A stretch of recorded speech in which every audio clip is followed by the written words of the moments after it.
Welcome to Safer Internet Day 2026. We're so glad that you're here, and we're excited. We've been working on this event for many months now, and it's wonderful to see everybody together and what I know is going to be a really great full day. We're meeting at a tumultuous time when people can't even agree to disagree over what music to play at a football game. Yet one of the most inspiring moments from Sunday's football game wasn't what happened on the field during the game. It wasn't even the halftime show.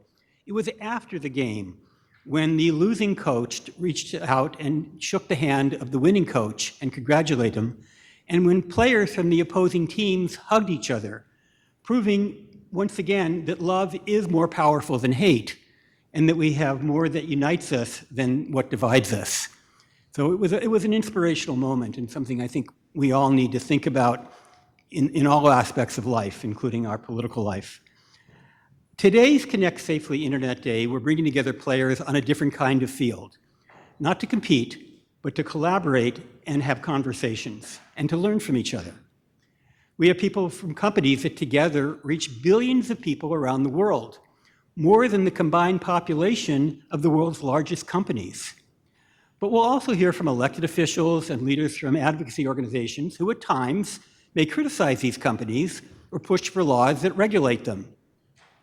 But the most important people in the room aren't the people from the companies, aren't the people from the advocacy organizations, they aren't even people from government. They're all of us. They're people having conversation, parents, teens, educators, everyone, to talk about what unites us and what concerns us, and to honestly talk about the issues that we're confronting today. This gathering is unique in that way because we're going to hear from each other as well as some of the experts that will be on the stage. Those of you who have looked at the parent guides that we have written about virtually every app that kids use these days may have seen that we always encourage families to have conversations, frequent conversations, but we also say that they shouldn't be lectures and they shouldn't be inquisitions, they should be honest discussions. And that's exactly what we want to do today, which is why you're seated in tables to have conversations with your table mates and during breaks with anybody in the room. This is really about empowering young people and learning from each other.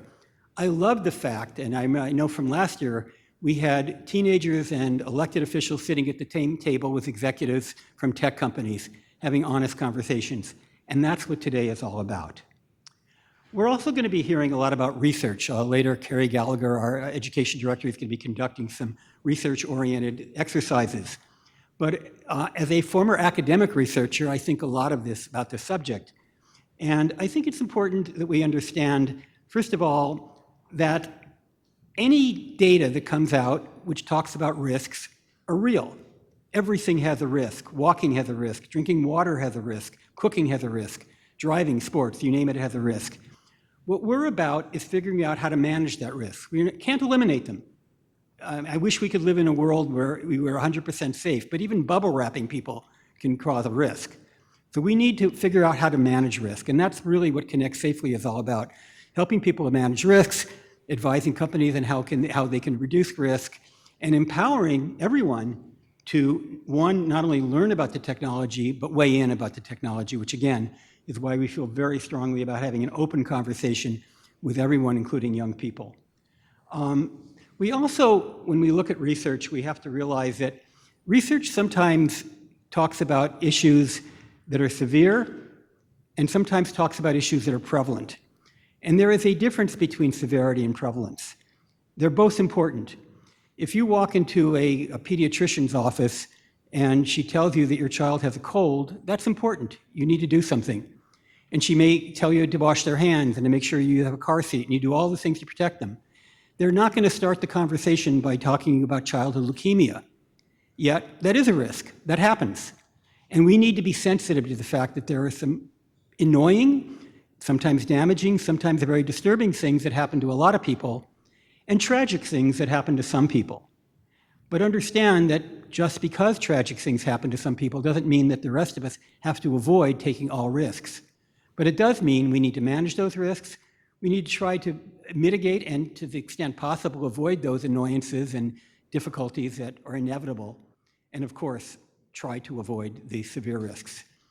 So with that as an introduction, I want to again welcome you. It's a great pleasure to have you here, and I'm looking forward to a very good day.